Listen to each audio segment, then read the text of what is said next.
Hi friends, ನಾನಿವತ್ತು ಹೆಸರುಕಾಳು ಮೊಸಪ್ಪು ಮಾಡ್ತಾಯಿದ್ದೀನಿ. ಮೊಸಪ್ಪು ಮಾಡೋಕ್ಕೆ ಮೇನ್ ಬೇಕಾಗಿರೋದು 3 ಥರ ಸೊಪ್ಪು. 3 ಥರ ಮಿಕ್ಸಪ್ಪಲ್ಲಿ ನಾನು ಮೆಂತ್ಯ ಸೊಪ್ಪು, ಪಾಲಕ್ ಸೊಪ್ಪು ಮತ್ತು ದಂಟಿನ ಸೊಪ್ಪು ತೊಗೊಂಡಿದ್ದೀನಿ. ನಿಮ್ಗೆ ಯಾವ ಸೊಪ್ಪು ಸಿಗುತ್ತೆ ಅದನ್ನ ನೀವು ತೊಗೋಬೋದು. ಬನ್ನಿ ಫ್ರೆಂಡ್ಸ್, ಹೆಂಗೆ ಮಾಡೋದನ್ನು ನೋಡೋಣ. ಮೊದಲಿಗೆ ನಾವು ತೊಗೊಂಡಿರೋಂಥ 3 ಥರ ಮಿಕ್ಸ್ ಸೊಪ್ಪು, ಹೆಸರುಕಾಳು, ಮಸಾಲೆಗೆ ಹಸಿಮೆಣಸಿನ್ಕಾಯಿ, ಈರುಳ್ಳಿ ಒಂದು 3 ಟೊಮೊಟೊ, 2ರಿಂದ 3 ಗಿಡ ಬೆಳ್ಳುಳ್ಳಿ, ಸ್ವಲ್ಪ ಜೀರಿಗೆ, ಸ್ವಲ್ಪ ಮೆಣಸು ತೊಗೋಬೇಕು. ಅದಾದಮೇಲೆ ಫಸ್ಟು ಒಲೆ ಹಂಚಿಸಿ ಕುಕ್ಕರ್ನ ಒಲೆ ಮೇಲಿಟ್ಟು ಅದಕ್ಕೆ ಫಸ್ಟು ಹೆಸರುಕಾಳು ಸೇರಿಸಿ, ಆಮೇಲೆ ನಾವೇನು ಇಟ್ಕೊಂಡಿರ್ತೀವಲ್ಲ ಮಸಾಲೆ ಪದಾರ್ಥ ಅದನ್ನು ಸೇರಿಸ್ಬೇಕು. ನಂತರ ಅದಕ್ಕೆ ಚೆನ್ನಾಗಿ ತೊಳೆದಿಟ್ಕೊಂಡಿರೋಂಥ ಸೊಪ್ಪನ್ನು ಸೇರಿಸ್ಬೇಕು. ಸೊಪ್ಪನ್ನ ಸೇರಿಸಿ ಅದಕ್ಕೆ 1ರಿಂದ 2 ಗ್ಲಾಸ್ ನೀರು ಹಾಕಬೇಕು. ಯಾಕೆಂದರೆ ಆ ನೀರಲ್ಲೇ ಅದು ಚೆನ್ನಾಗಿ ಬೇಯಬೇಕು. ಹಾಗಾಗಿ ನಾನು 2 ಕಪ್ ನೀರು ಹಾಕ್ತಾಯಿದ್ದೀನಿ. ರುಚಿಗೆ ತಕ್ಕಷ್ಟು ಉಪ್ಪು ಹಾಕಬೇಕು. ನಾನು ಆಮೇಲೆ ಉಪ್ಪು ಹಾಕಲ್ಲ, ಅದಕ್ಕೆ ಇವಾಗಲೇ ಹಾಕ್ಕೊತಿದ್ದೀನಿ. ನೀವು ಬೇಕಾದ್ರೆ ಆಮೇಲೆ ಹಾಕೋಬೋದು ರುಚಿ ನೋಡಿ. ನಂತರ ಅದು ವಿಷಲ್ ಕ್ಲೋಸ್ ಮಾಡಿ 3ರಿಂದ 4 ವಿಷಲ್ ಬರೋವರೆಗೂ ಬಿಡಬೇಕು. ಆ ವಿಷಲ್ ಬರೋ ಅಷ್ಟರಲ್ಲಿ ನಾವು ಒಗ್ಗರಣೆಗೆಯಲ್ಲಿ ಬೆಳ್ಳುಳ್ಳಿ, ಸಾಸಿವೆ ಮತ್ತು ಒಣಮೆಣ್ಸಿಕಾಯಿನ ರೆಡಿ ಮಾಡಿ ಇಟ್ಕೊಂಡಿದ್ದೀನಿ. ನಮ್ಮ ಮನೇಲಿ ಕರ್ಬೇವು ಇರಲಿಲ್ಲ, ಕರ್ಬೇವು ಚೀರ್ಕೊಂಡಿದ್ದೀನಿ. ನೀವು ಬೇಕು ಅಂದರೆ ಕರ್ಬೇವನ್ನ ಆ್ಯಡ್ ಮಾಡ್ಕೋಬೋದು. ನೋಡಿ, ವಿಷಲ್ ಬಂತು. ಇವಾಗ ಕುಕ್ಕರ್ನ ತೆಗಿತಾ ಇದ್ದೀನಿ.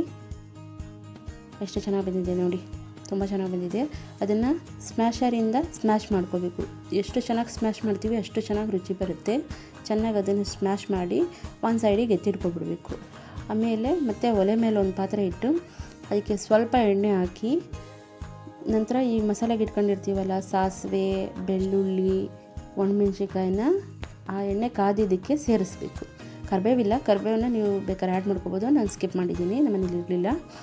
ನಂತರ ಅದನ್ನು ಚೆನ್ನಾಗಿ ಬೆಳ್ಳುಳ್ಳಿ ವಾಸನೆ ಬರಬೇಕು, ಗಮ್ಮಂತ ವಾಸನೆ ಬರುತ್ತೆ, ಅಲ್ಲಿವರೆಗೂ ಅದನ್ನು ಹುರಿದು ನಂತರ ನಾವೇನು ಸ್ಮ್ಯಾಶ್ ಮಾಡಿ ಇಟ್ಟಿರ್ತೀವಲ್ಲ ಸೊಪ್ಪು, ಹೆಸರುಕಾಳು, ಅದನ್ನು ಅದಕ್ಕೆ ಮಿಕ್ಸ್ ಮಾಡಬೇಕು. ಮಿಕ್ಸ್ ಮಾಡಿ ಜಾಸ್ತಿ ಹೊತ್ತು ಕುದಿಸೋಂಥ ಅವಶ್ಯಕತೆ ಇಲ್ಲ ಫ್ರೆಂಡ್ಸ್. ಆಲ್ರೆಡಿ ಇದು ಕುಕ್ಕರಲ್ಲಿ ಬೆಂದಿರುತ್ತೆ. ಒಂದು ಕುದಿ ಬಂದರೆ ಸಾಕು. ಆಮೇಲೆ ನಾವು ಗ್ಯಾಸ್ ಆಫ್ ಮಾಡಬೇಕು. ಮುದ್ದೆ ಜೊತೆ ತಿಂತಾಯಿದ್ರೆ ತುಂಬ ಚೆನ್ನಾಗಿರುತ್ತೆ ಫ್ರೆಂಡ್ಸ್. ನೋಡಿ, ಬಿಸಿ ಬಿಸಿ ರಾಗಿ ಮುದ್ದೆ, ಮೊಸಪ್ಪು ಸಾರು, ಹೆಸರುಕಾಳು ಮೊಸಪ್ಪು, ಆಹಾ ಏನು ಕಾಂಬಿನೇಷನ್ ಗೊತ್ತಾ. ತುಂಬ ಚೆನ್ನಾಗಿರುತ್ತೆ. ಮಾಡಿ ನೋಡಿ, ಕ್ವಿಕ್ಕಾಗುತ್ತೆ. 10-15 ನಿಮಿಷದಲ್ಲಿ ನಿಮ್ಗೆ ಅಡುಗೆನೇ ರೆಡಿ. ಈಸಿ, ಮನೇಲಿ ಏನಿಲ್ಲ ಅಂದ್ರೂ ಆರಾಮಾಗಿ ಮಾಡೋ ಅಂಥದ್ದು. ಹೆಸರುಕಾಳು ಸೊಪ್ಪಿದ್ರೆ ಸಾಕು.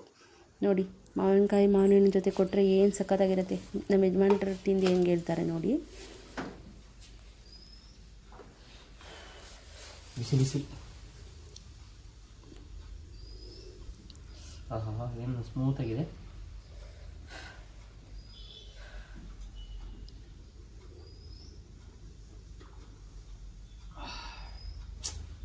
ಸಖತ್ತಾಗಿದೆ.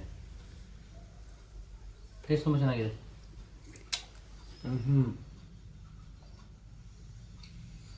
ಸಖತ್ತಾಗಿದೆ ಫ್ರೆಂಡ್ಸ್. ಹೆಂಗೆ ನಾವು ತುಂಬ ಚೆನ್ನಾಗಿದೆ.